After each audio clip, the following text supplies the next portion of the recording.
Please go ahead. Good morning in the States and good evening in India. It's an honor to be in Good morning. Good evening. It's an honor to be in conversation with Mr. Anil Nauriya. Anil Nauriya is an economist by training, has been a counsel at both the Delhi High Court and Supreme Court of India since the 80s. He has written widely on history and politics, and his books address Gandhi in Africa, Acharya Narendra Deva, W. Pearson, and other figures associated with the freedom struggle in India in the first half of the 20th century. I was fortunate enough, like many of you, I'm sure, to listen in on Mr. Nauriya's recent conversation with Professor Raj Mohan Gandhi on Khan Abdul Ghaffar Khan and Vallabhbhai Patel. And this conversation, the one we're having now, was scheduled because many friends wanted to learn more about Khan Abdul Ghaffar Khan, also known as Bad Shakhan, and the Khudai Khidmatgars, the original ones, and also the movement today. I am Sunita. I'm a US-based human rights activist and co-founder of Hindus for Human Rights.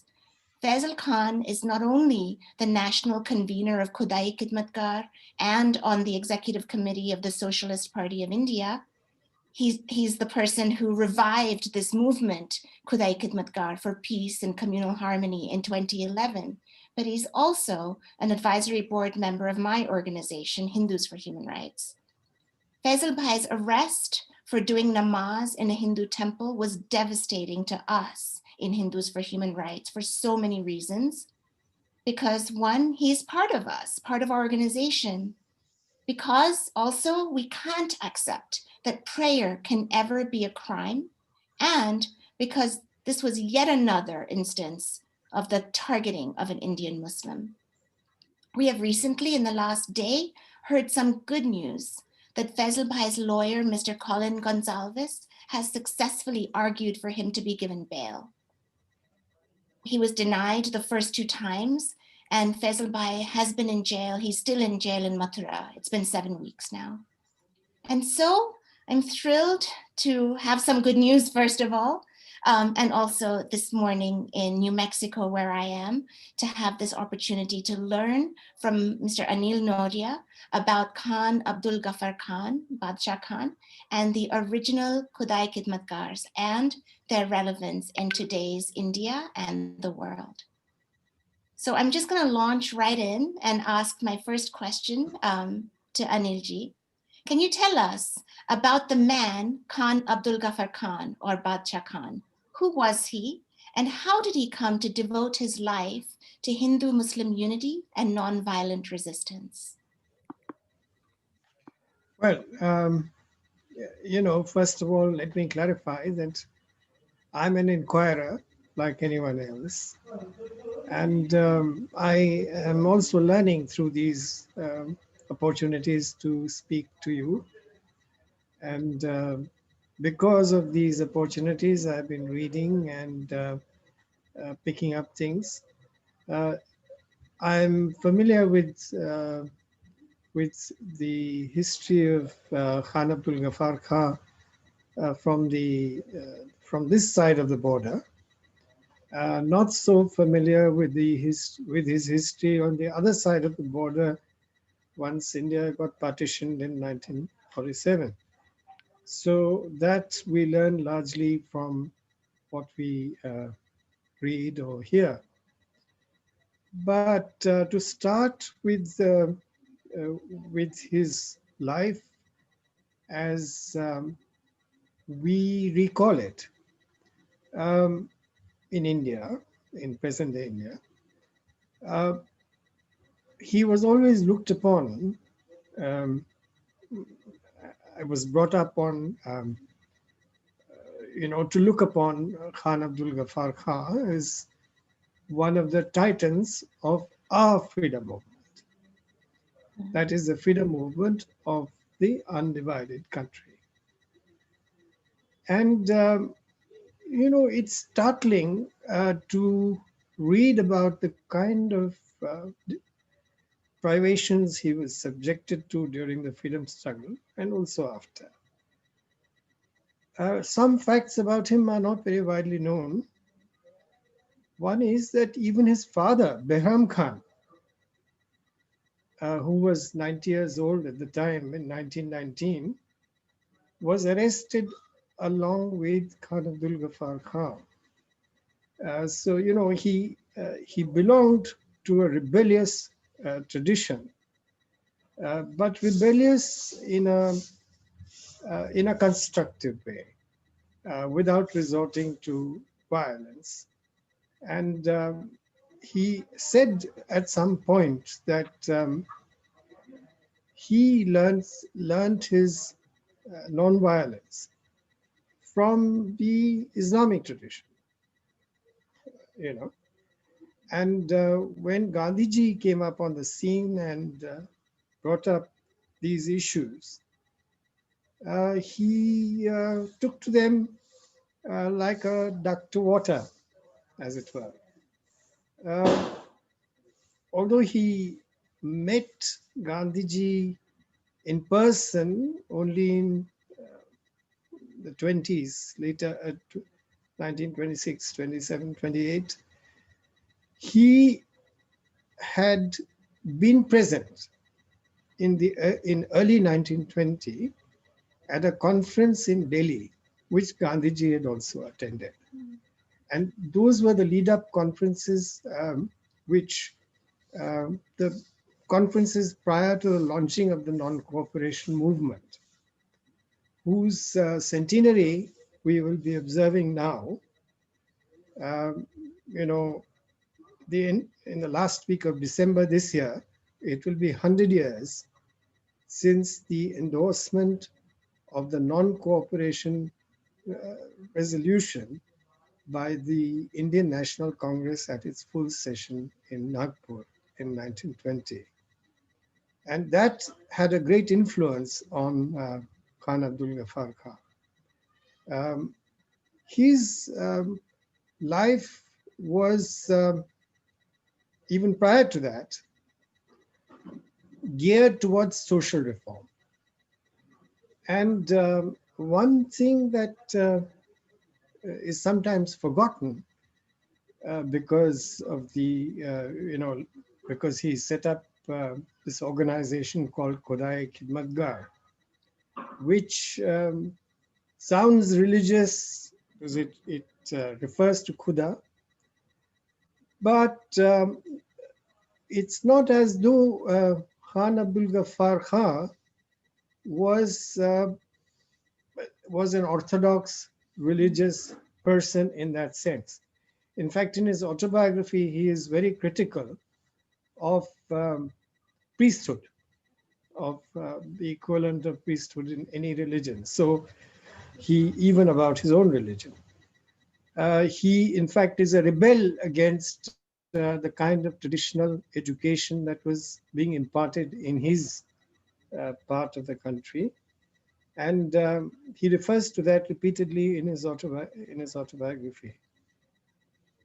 He set up, along with his associates, a chain of schools in Utmanzai, around where he was born, And that chain of schools later was expanded with the non-cooperation movement, because one of the objects of non-cooperation was to boycott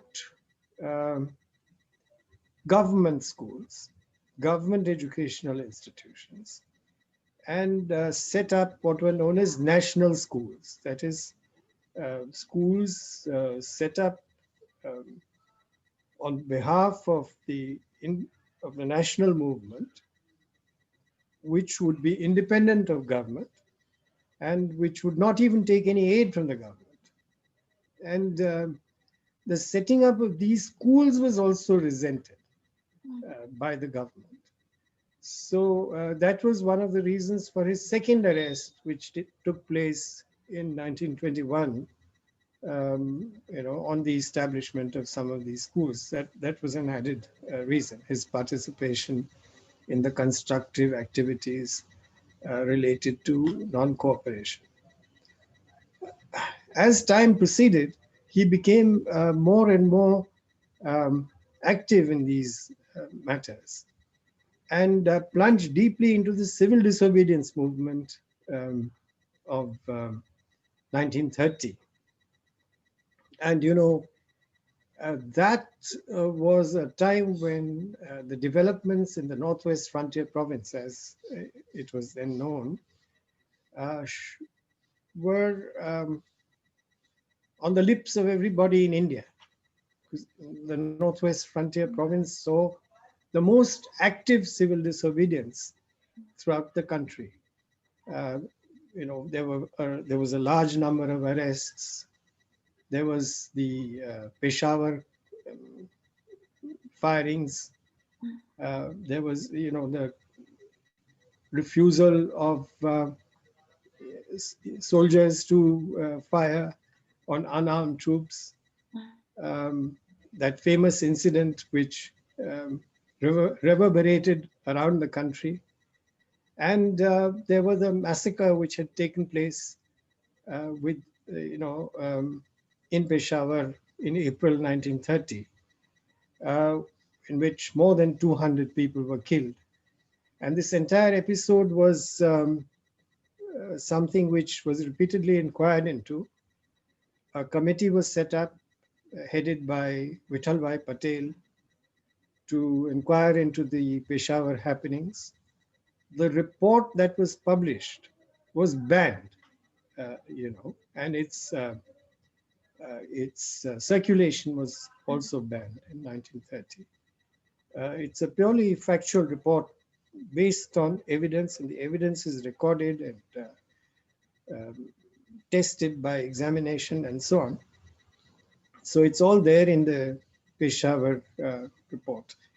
And incidentally, the whole sequence of events in Peshawar in April 1930 became one of the major lessons in non-violence that were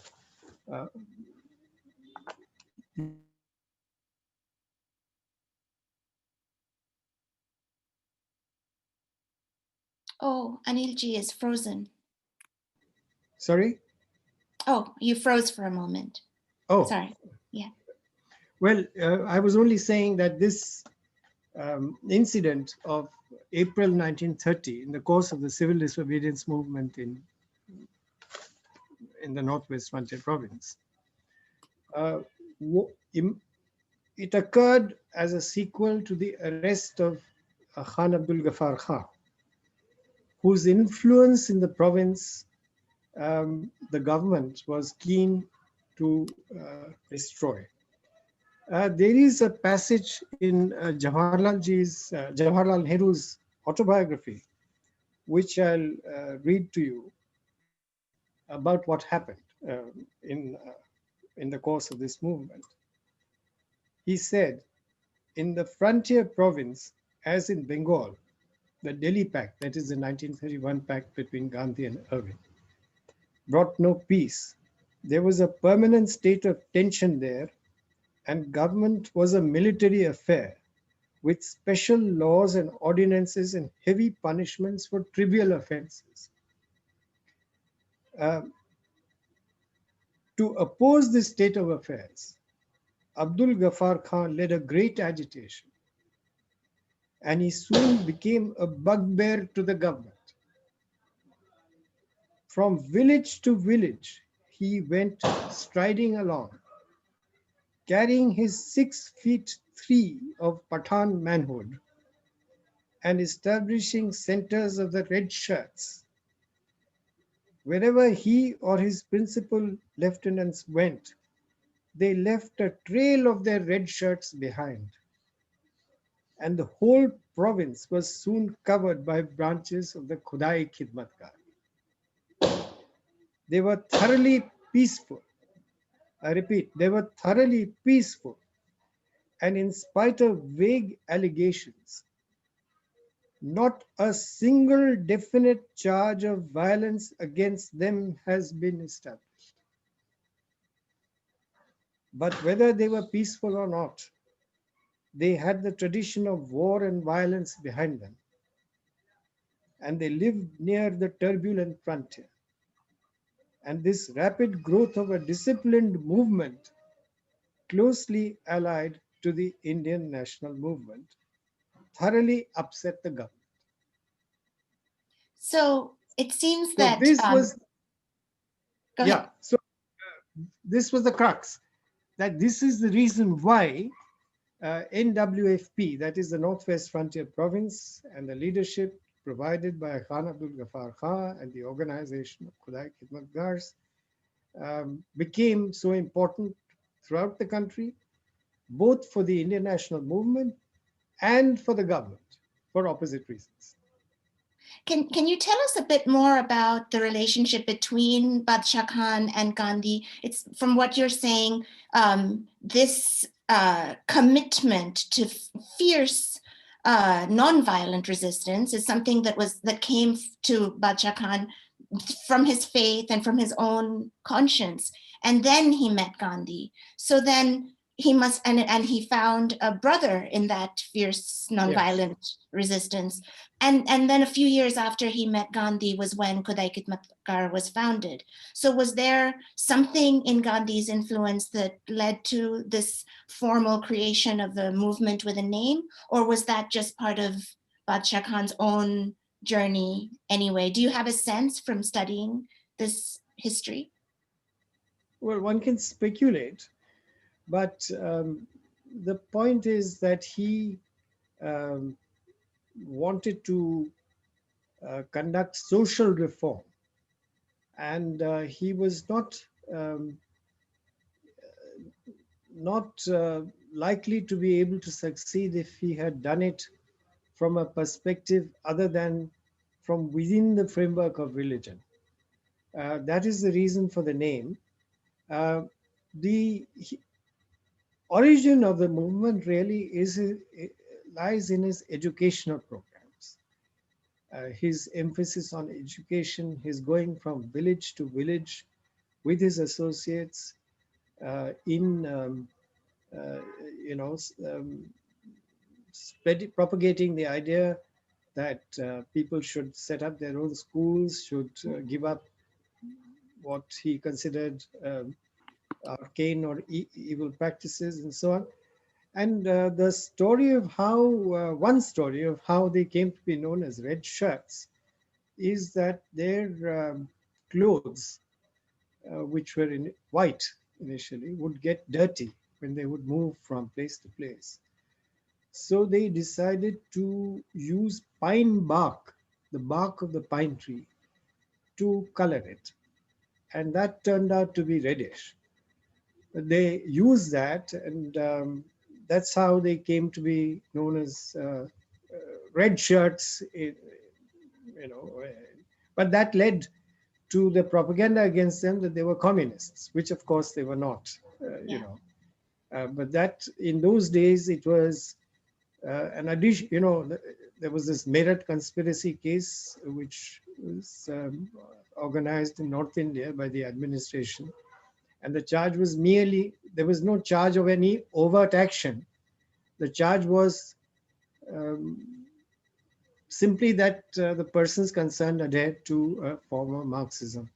So, so to say to somebody that they were Reds in those days meant implicating them in some sort of Bolshevik activity, which of course was not Khan Abdul Ghaffar Khan's method, because his methods were open. Yes. And there was nothing secretive about them, nothing furtive about them. And that's what brought him close to Gandhi, because that, you know, the affinity, the non-violence method of struggle. Yes. I want to ask about, so I want to ask you to, if you can, paint us a picture of the Indian subcontinent, of the whole region during this pre-partition time, through Bad Shakhan's story and his eyes. So he was born and he passed away in Pakistan. He is considered an Indian freedom fighter and an Indian treasure. And he, as we know, he received the Bharat Ratna. I think it was a year before he passed away. and he was buried in Afghanistan. And so, and we know that he was vehemently opposed to the breaking up of this land, to partition. Yes. So, and he moved throughout these lands which were one back then. So, can you tell us about that reality, which is so different to the one we are living in now? Yes, he's a unifying figure actually, and a figure representing the composite culture of South Asia. Um, you know, there are so many examples that one can give of this. He, in his autobiography, he refers to the fact he's very proud of Bamiyan, for instance, and the two large Buddhist statues which used to exist there, which are no longer there. And his autobiography is written in 1969, long before these statues were later destroyed. But his pride in the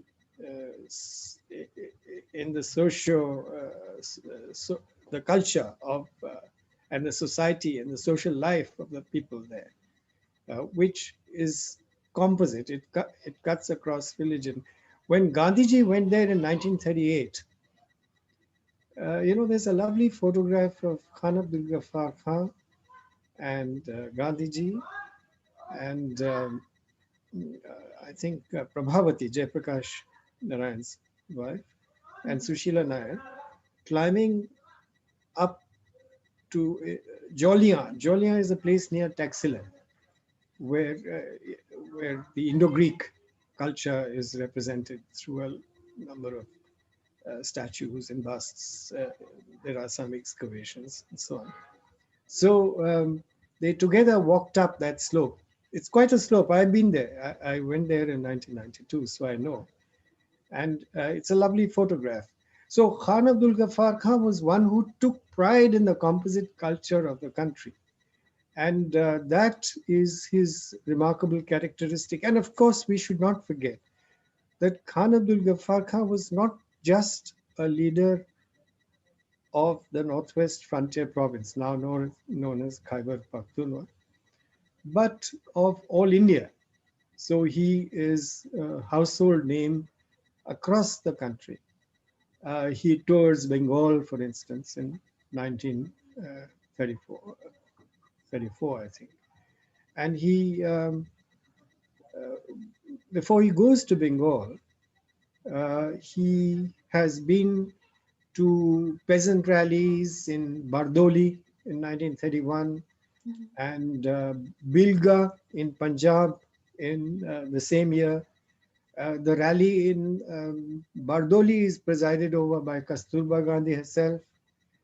The rally which Khan Abdul Ghaffar Khan addresses in Punjab, a peasant rally, is attended by 100,000 peasants, way back in 1931.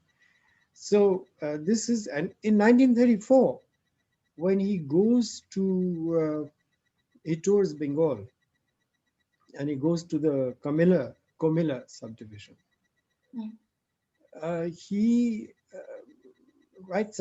talks about that in his speech at the Bombay session of the International Congress in 1934. And he's always been concerned about constructive work, setting up schools, removing social evils and so on. So he talks about there was a big debate in those days about whether the national movement should focus on constructive work, that is on removal of untouchability, khadi, spinning, creating village industries which would be self-sufficient and so on, or focus on political work. And Khan Abdul Ghaffar Khan makes the point that in the speech that it should be both. Yeah. That is his link with Gandhi also. That he says, and the reason he says is that when I toured Bengal, I found that where our constructive program had reached, and people were able to get if not 2 meals, at least 1 meal a day because of some enhancement in their earnings. People were willing to come to us and listen to us and receive our message. And where this constructive program had not reached, people were not willing to come to us. They were scared of us, or they maintained some sort of reserve. So he said, if you want to spread the message of Swaraj, you need to do the political work, but you also need to do this constructive work. And that's the connection he established between the two.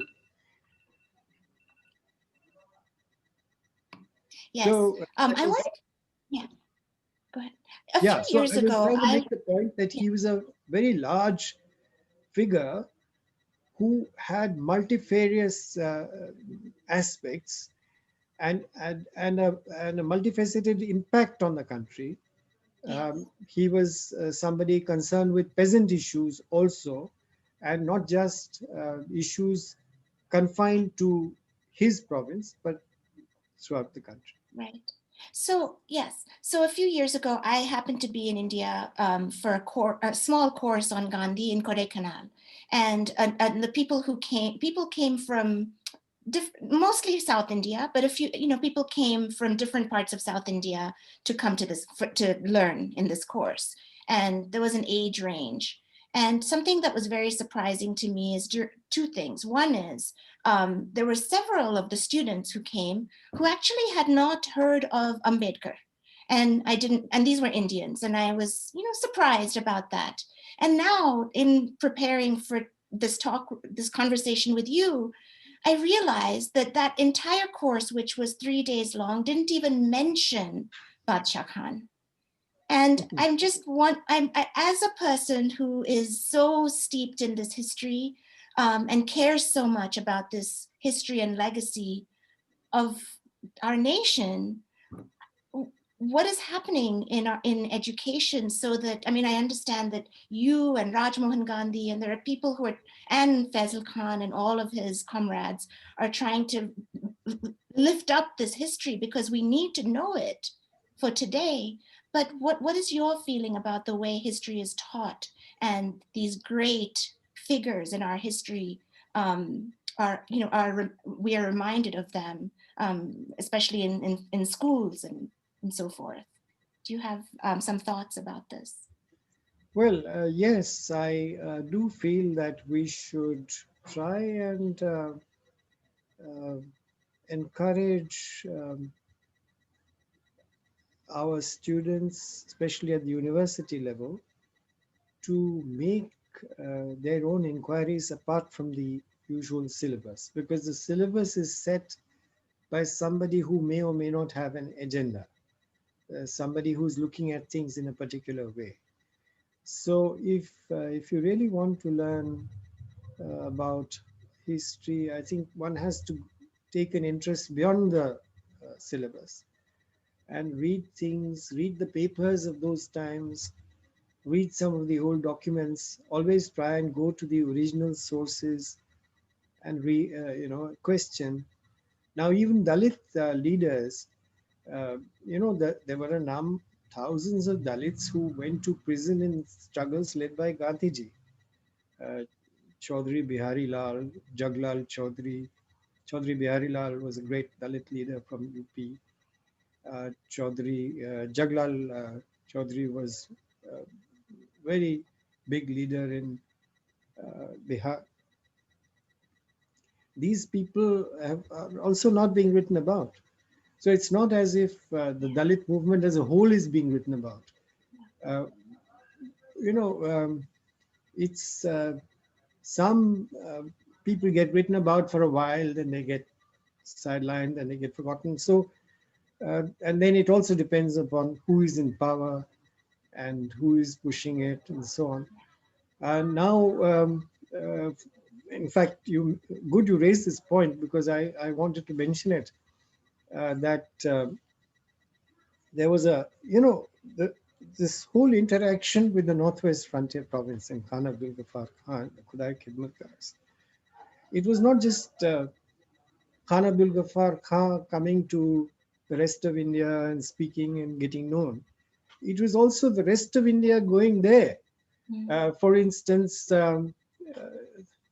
you had, apart from visits by Gandhi and Nehru and so on, Khurshid Nauroji was sent to NWFP by Gandhiji.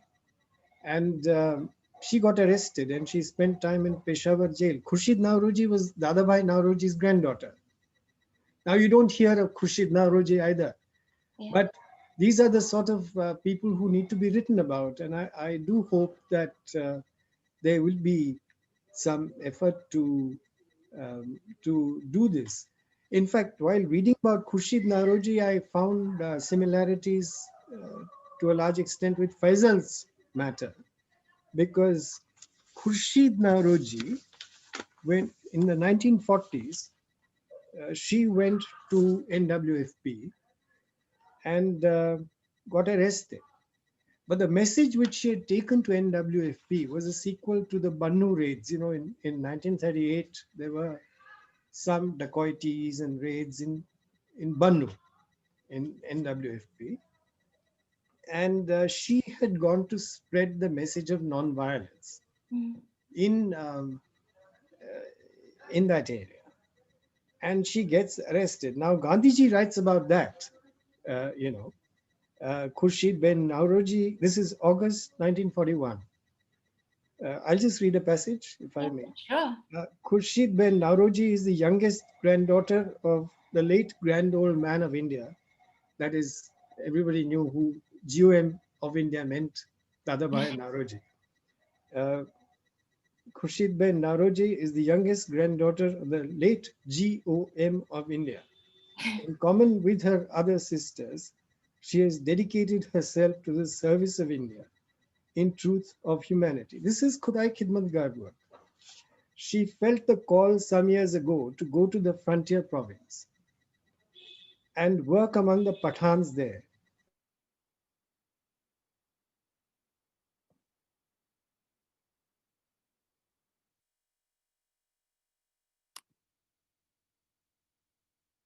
Kidnappings, you know, the Bannu affairs.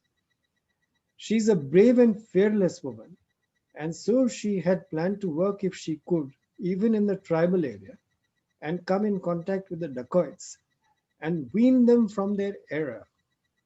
For months she worked within the province and was trying to cross the border with the permission of the government, but she did not get the permission. Though the authorities with whom she came into contact recognized her worth, transparent honesty, and utter absence of secrecy. Faisal, Yes. about her, the authorities with whom she came into contact recognized her work, transparent honesty, and utter absence of secrecy about her movements in the frontier province. This is clear from the letter she holds from the officials themselves. Being tired of waiting, she notified the frontier government of her intention to cross the border. But she was arrested, tried, and sentenced to a fine of ₹100 or imprisonment for 3 months in default thereof. She preferred the latter, and on her finishing the term of imprisonment, she was externed from the frontier province and interned in the island of Bombay. She protested against the order and corresponded with the authorities, and I give below her letter. So then he goes on to say how she was kept in the Peshawar Central Jail and so on, and also subsequent events which will take too long to go into. But I'm just making the point that there are these figures who created the bonds between NWFP and the rest of India. Khan Abdul Ghaffar Khan coming over here, being involved in the various movements here. People from here going there. Maniben Patel went there in the 1936, Sardar Patel's daughter. She went to NWFP to campaign in 1936. And there are so many, Jawaharlalji went there, Jawaharlal Nehru so many times. I want to talk about... Asaf Ali went there to inquire into the, I mentioned the inquiry which Vithalbhai Patel's committee conducted, the Peshawar firings in 1930. Asaf Ali went there to inquire into the Bannu raids in 1938. There's a very comprehensive report about that. Warrior Elvin was sent by Gandhiji to the NWFP to inquire into atrocities in the civil disobedience movement. And there is a small report by Warrior Elvin about it. So, NWFP was very central to the entire national movement. One thing that keeps coming up in the history is, of course, people being in prison, for being jailed for their resistance. And Bad Shakhan spent almost a third of his life in prison. And the other day when you and Rajmohan Gandhi were talking, it was really striking. I think I don't remember which one of you, maybe Rajmohanji mentioned that Bad Shakhan was one of the freedom fighters that didn't necessarily write while he was in prison. Yes, and then there was this beautiful image of gardening that he did while he was in prison. And then that just made me think, what a different day we are in today. Can you imagine we have all of these prisoners of conscience now, including now Faisal Bhai, although I hope he's out soon. It just doesn't seem like a day when prisoners can be gardening while they're inside. I just wanted to ask you about this. It's just a different spirit, that we are living, a zeitgeist that we're living in, and something about that difference of those times and these times. While there was brutality, maybe, I don't know, when people were in prison, maybe it wasn't the situation that we are seeing today, perhaps. Maybe there was a bit more, maybe people were treated with dignity while they were inside prison, especially freedom fighters. It's a question, I don't know. But what if you spend a third of your life in prison, what does that do to you? What was the impact on his being of spending this many years, something like 35 years behind bars or under house arrest? Well, to begin with the conditions in prisons in British India, it varied. Initially, when the mass movement started around 1919, the conditions were extremely severe. And it is with time, when the national movement grew in scale and the atmosphere in the country changed, and the British government also realized that anything that is done gets wide publicity, and you come to know that some restrictions got relaxed. But still they were very severe, even in the 40s, when, for instance, when Gandhiji was in prison, there were restrictions on who he could write to, how many letters he could write, things like that. With Khan Abdul Ghaffar Khan, and there were severe restrictions. There were fetters were placed on his feet. In in the earlier, in fact, the fetters were too small for him. He was for his feet, yeah. So he in that period, 1919, 1921, and so on, they tried placing fetters on his feet. So these are the conditions they went through. And there were solitary confinements, there was rigorous imprisonment often. And again, with Khan Abdul Ghaffar Khan, the cycle was repeated, because in undivided India, the conditions, there was a sort of relaxing of the stricter or the worse prison conditions got improved with time, with each movement, depending on who you were, not for all.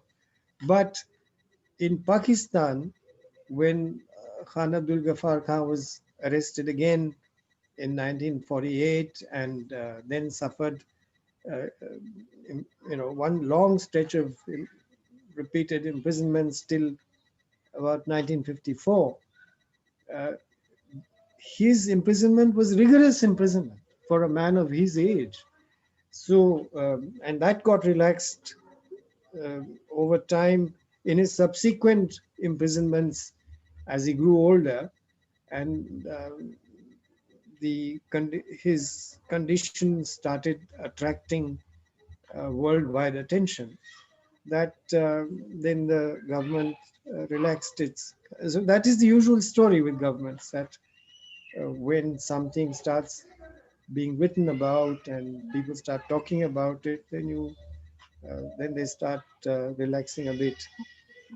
And of course, there are others who don't get written about and who continue to suffer difficult conditions. So it varies. And this is a message to us, all of us, to keep raising our voice about today's Absolutely, yes, prisoner. absolutely, yes. The more Um, we know about it, the more we talk about it, it's absolutely vital for the liberty of the individual. yes. I want to ask about bringing the story to our times a bit more. I recently, after the murder of George Floyd here in this country, I was asking myself questions about nonviolent resistance. Because this country was, just about every city in the States had protests, and sometimes there were violent aspects in those protests. So I spoke to Faisal Bhai in India, but I also spoke to nonviolent resistors in Palestine, in Kashmir, and in Afghanistan. And it was quite wonderful that each one of them, when I asked about who was their influence, each one of them separately and without any, I didn't plan it this way, they all mentioned Bad Shakhan. That's so And remarkable. especially the movement in Afghanistan, it's called the People's Peace Movement. They are not educated. They're from the south of Afghanistan. They are Pashtuns. That's probably part of it. But it was just these are brave people, men and women. And they have been walking across the country, sometimes into Taliban territory, just to say enough war, we want peace, we don't care about the politics, and their influence is Bad Shakhan. So and then I was thinking, being in the States, we have this wonderful civil rights movement. The history that we have here was influenced in part. Martin Luther King Jr. was influenced by Gandhi, and so Bad Shakhan is part of that influence, Yes. because they cannot be separated. So I was just wondering if you can tell us about what you see through Khudai Khidmatgar, the movement, Faisal Bhai, and all of the Khudai Khidmatgars, and the legacy of the original nonviolent resistors. Where do you see this method of resistance alive? And what do you see as the relevance of nonviolent resistance today in the too many conflict zones of our world? To take the first part of the question, the affinities are obvious. That Khan Abdul Ghaffar Khan is using the framework of religion to widen the rights of the people. The same framework can be used to diminish the rights of the people. So that's a very major difference between what is happening in various parts of the world today and the movement which was led by Khan Abdul Ghaffar Khan in his part of the world. The affinities with the US civil rights movement, one can notice in the fact that even in the US movement, much of the initial impetus comes from within the church. That, it is which means that you do not exclude the religious sphere. You use the religious sphere to widen the scope for action and to widen the freedom of the citizen, to go beyond that sphere, and encourage freedom of action and freedom of expression. So it is, even in South Africa, there was many people like Desmond Tutu and so on, came from that. And even in our own movement, many of the people Gandhi connected with uh, among the British, like C.F. Andrews and W.W. Pearson, were people who originally emerged from this, from the the religious stream. So I do believe that one one key to the success of any movement is that it must uh, not go by the label, but must dominate all spheres of life.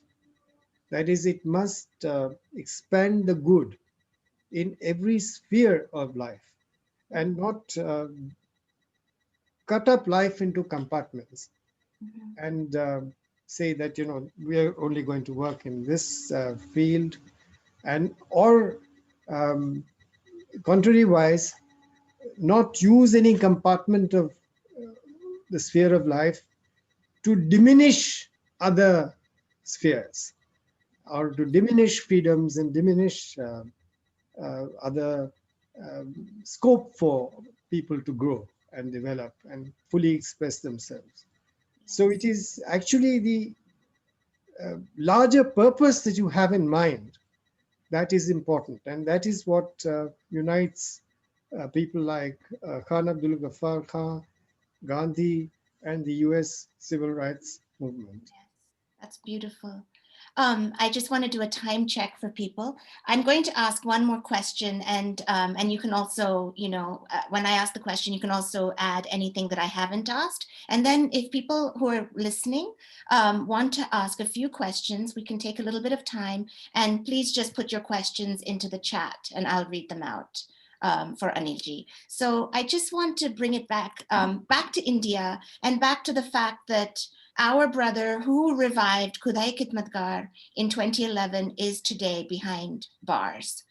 So this is today's India, and all he did was pray. And this is very painful for me and so many of us.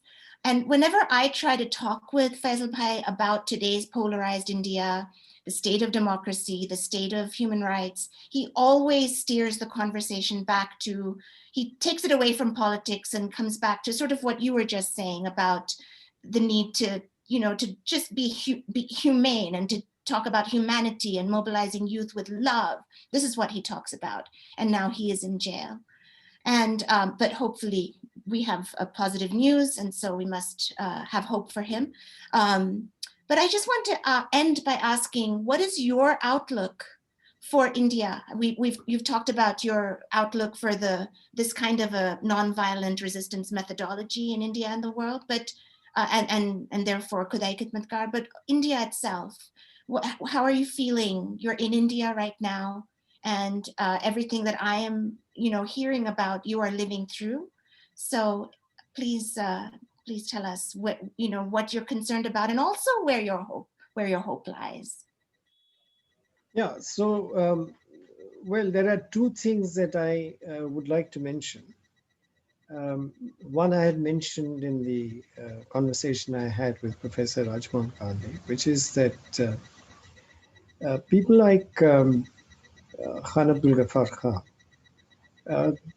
and Gandhi, they were struggling for democratic rights, not just for the freedom of an area, not just for independence of India, but for democratic rights of the citizen. The entire struggle against the Raoul Act legislation in 1919, in which Khan Abdul Ghaffar Khan was imprisoned. Gandhi was also arrested when he tried to enter Punjab and taken to Bombay. This entire struggle is against a legislation which is destructive of democratic rights of the citizen, which denies judicial redress, which allows arbitrary detentions. And the Frontier Crimes Regulation of 1901, which is still in force in that part of the country, in that part of South Asia. And similar laws with varying degrees of severity exist in other parts of South Asia, including India. These are laws against which Khan Abdul Ghaffar Khan and Gandhi struggled. He is very critical. Khan Abdul Ghaffar Khan is very critical in his autobiography of the frontier crimes regulation, and he refers to how Section 40 and other sections of this, he himself was arrested under it, and how these sections were used to harass ordinary people who were detained and arrested for no crime whatsoever, but simply because they were. He said that, you know, even if you're walking down the street, somebody can pick you up and say that, all right, now you give security for such and such behavior, and until you do that, you'll be in prison. And you know, the frontier crimes regulation permitted imprisonment for up to 3 years if you fail to give security, and this could be repeated endlessly. So these are the sort of things these people fought against. The other thing I would like to say is that Khudai Khidmatgar, though it sounds like a religious organization, it is involved in much wider reform activities, not just matters concerning religion. It, by Khudai Khidmatgar, is meant service of humanity, which uh, which is seen by this worldview as service of God, which is exactly what C.F. Andrews, another associate of Gandhi, is saying in his work Christ and Labor and so on, that this is, you know, when you serve the poor, you devote your life towards working for the downtrodden. That is service of humanity, and that he sees as service of God. So he was known as Deen Bandhu, C.F. Andrews. And This is Gandhi in Gandhi's talisman, the same. same. And Daridra Narayan was the word for God which Gandhi used. So now this is one aspect. The other is that both Khan Abdul Ghaffar Khan and Gandhi and Jawaharlal Nehru and others, they allowed for religious freedom of religious expression subject to the overall human rights framework, but that did not mean that they did not subscribe to the concept of a secular state. So Khan Abdul Ghaffar Khan was present at the Karachi session of the Indian National Congress, you know, in 1931, when the Indian National Congress passed a resolution saying that the state in independent India would be religiously neutral. Now, this is a resolution which was drafted by Gandhi and Nehru, and which was passed in the Karachi session, which was presided over by Sardar Vallabhbhai Patel, who was Congress president at the time. And it was a session attended by Khan Abdul Ghaffar Khan, the frontier Gandhi. And, you know, the session was preceded by the procession of red shirts, incidentally, the Khudai Khidmatgars. They led the procession which preceded the session at Karachi, you know, and leading to this famous resolution. So all these people believed in a concept of a secular state, in which the state would be secular. That is, it would be secular in the sense of being religiously neutral. And the citizens would have a full right of freedom of expression, so long as they did not impinge on each other. So that's the broad concept. And I think they all subscribe to it.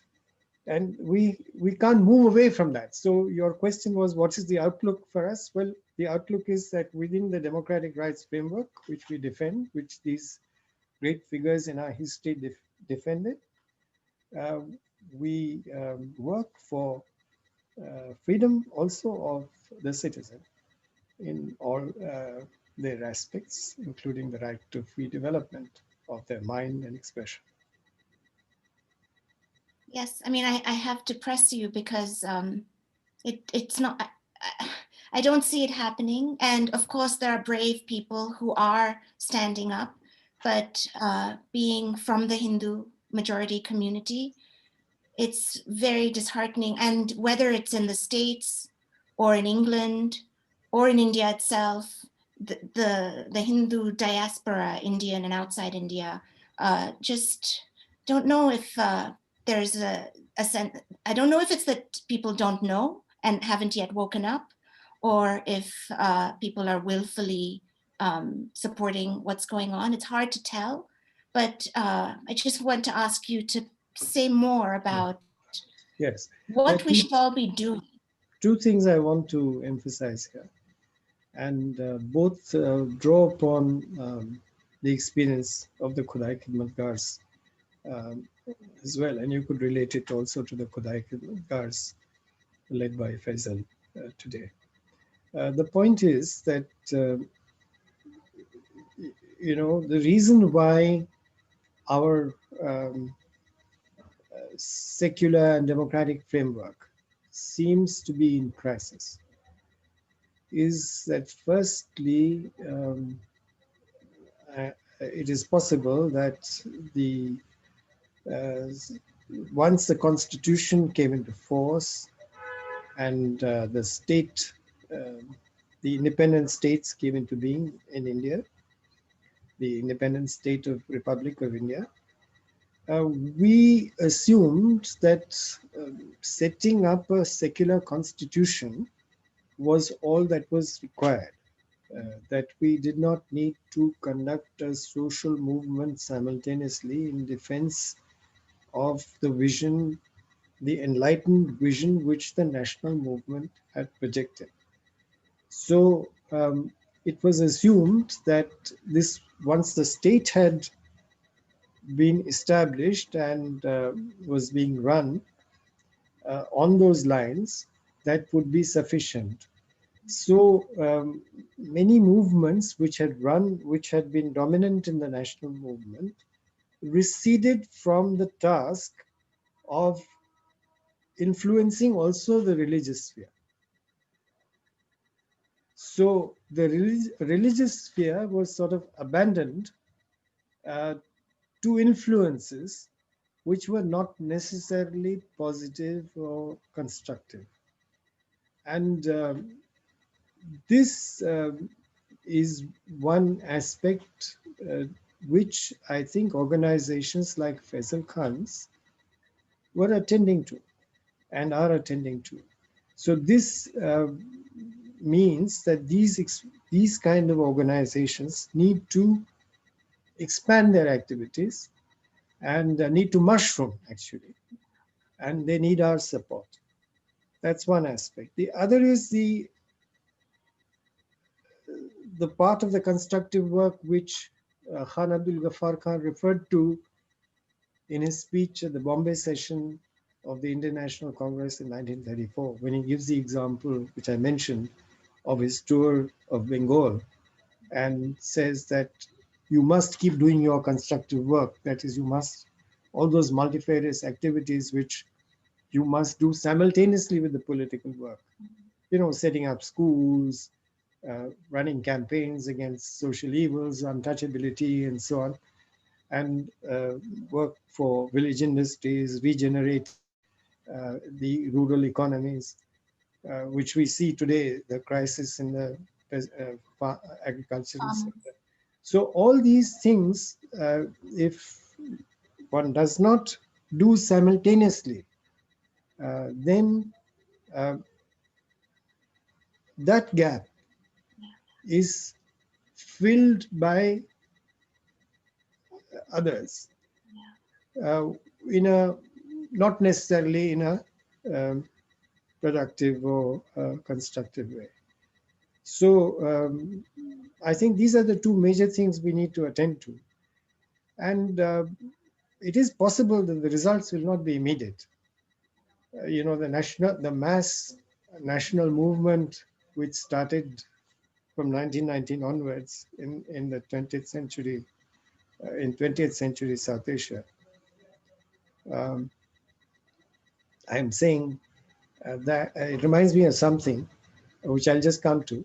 But this mass movement which started in 1919, it took 3 decades before it reached a conclusion. So it's not going to be easy. We'll have to start afresh, and we'll have to put in a lot of effort. And maybe we'll be lucky if we see quick results, but we should be ready to, we should understand that it could be a long struggle.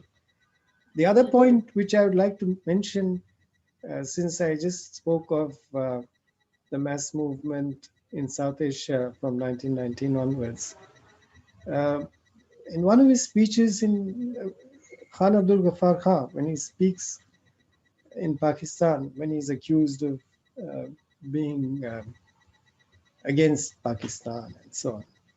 So he makes a very interesting point. He said, look, this freedom which you have in Pakistan, this independence that you got from the British, do you think you do not owe it to the national struggle which was started by us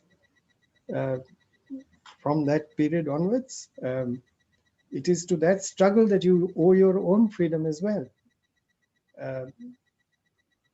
Partition is a different matter, but the freedom of India and Pakistan has to be attributed to the struggle for freedom that was conducted under the leadership.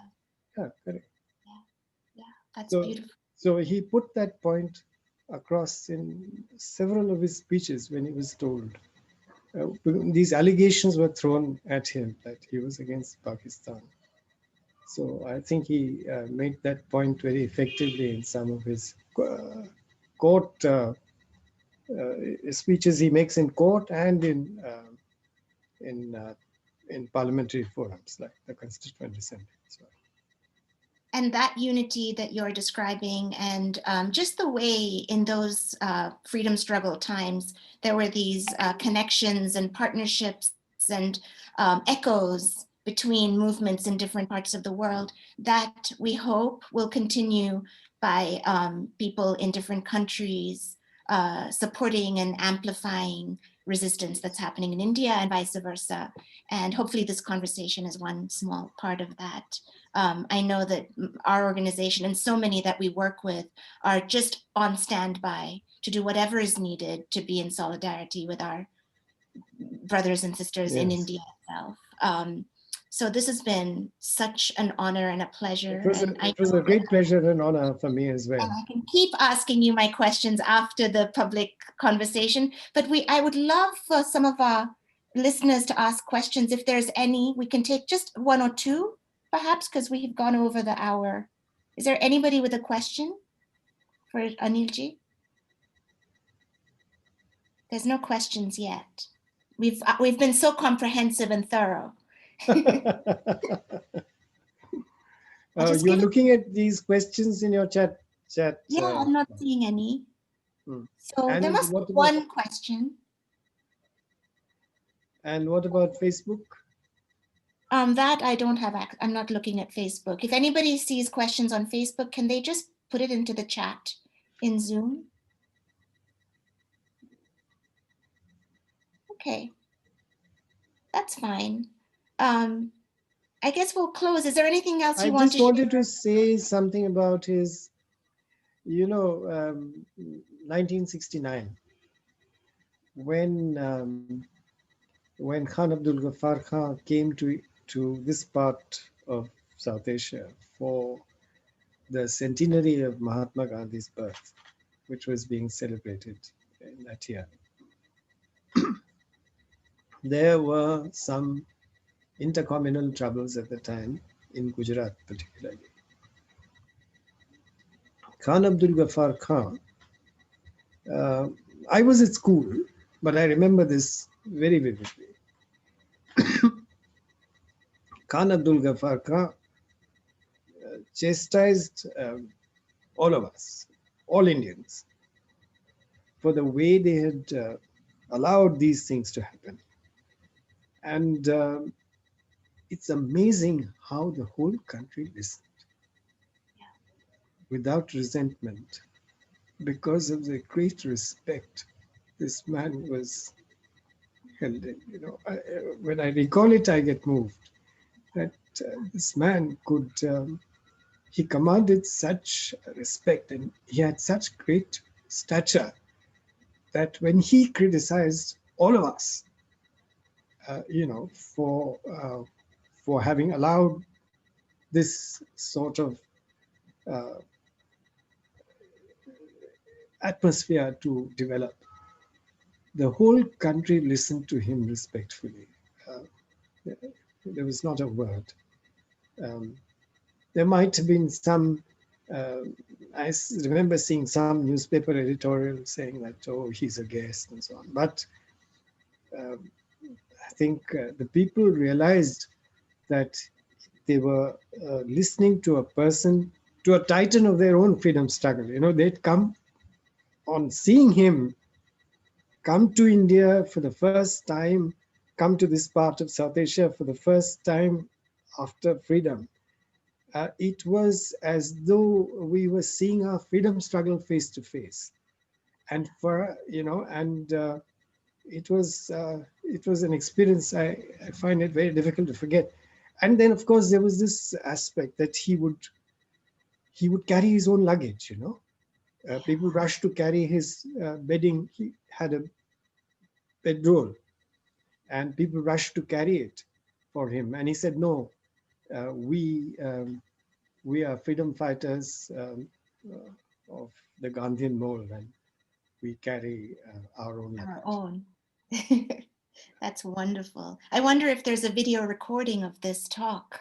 That might be a lovely thing to share somehow. We can look, we can search for it. There is a question from Facebook.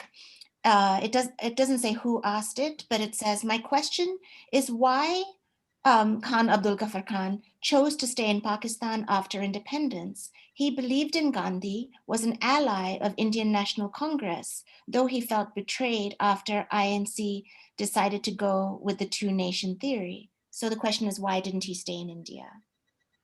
Well, let me reverse the question. First of all, let me correct them.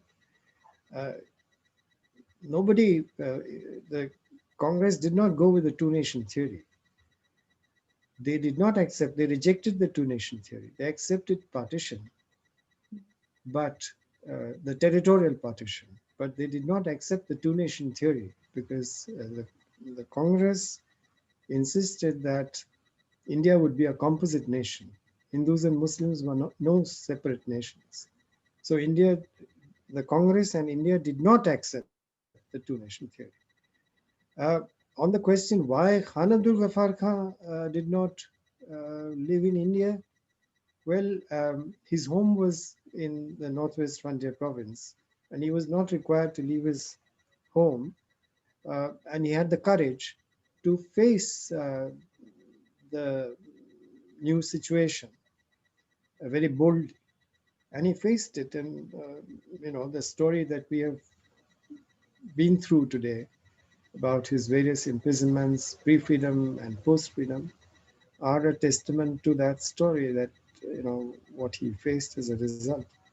Um, the question of why he didn't live in India, actually Gandhiji wanted to go and live in that part of South Asia, you know, and he was making plans to go there, uh, and then he was assassinated.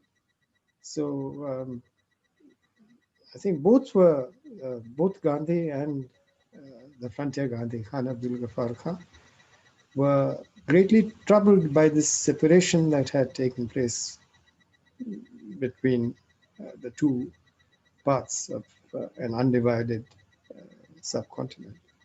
And And wasn't both, he in jail for 12 years after partition in Pakistan? Is that true? yes, he was in jail for or house arrest for a very long time. I have not worked out the exact figure, but you may well be right. It may be 12 years if you count the house arrest uh, bit also. And it was not his option to come this side, but he certainly spent a lot of his time whenever he could in Afghanistan. And he was welcomed there as a great hero there as well. Um, so the whole of South Asia was his home. Thank you. So I think we are now, we've been talking for an hour and 15 minutes, and it's just flown by. And it's been just, you've made the history, real in front of our eyes. Thank you so It was much. a pleasure. And Thank you, the your kind. conversation will continue among all of us we Yes, must keep this history alive in our families and communities. It's essential for yes, all of us. yes, So indeed. And before we part, I just want to mention one more name. There was Abdul Samad Khan in Baluchistan, who was known as the Baluch Gandhi, and who was assassinated in Pakistan in 1973. And also, by the way, Khan Abdul Ghaffar Khan's elder brother, Dr. Khan Sahib, who was also an ardent freedom fighter and congressman, he had been the premier of NWFP twice. He was assassinated, I think, in 1958 in Lahore. Um, so, they went through a very bad time. Our freedom fighters. yeah, that's right. Well, thank you. And before we part, would you tell us the name of the autobiography of Bad Shakhan and where we can find it? Because I was looking online and I couldn't, it's not easily found. Can you see this? Is this visible? Uh, It's no. My Life and Struggle, autobiography of Bad Shakhan, uh, My Life and Struggle. It was dictated to KB Narang, who was a legislator and freedom fighter in the Northwest Frontier Province, and it is published. This copy, which I have, is published by Hind Pocket Books Private Hind, Limited. Hind? Yes, Hind Pocket Books Private Limited, Delhi. It is published in 1969. I'm sure you will be able to find copies in some library or the other. Okay. This is a translation by, let me tell you. What did he write it in? Hindi or Pashto? I think he dictated it in Pashto originally. I'm not sure of that. But this was translated by a lady called Helen H. Bauman, Bouman. It's a very good translation. Apparently, it reads quite well in English.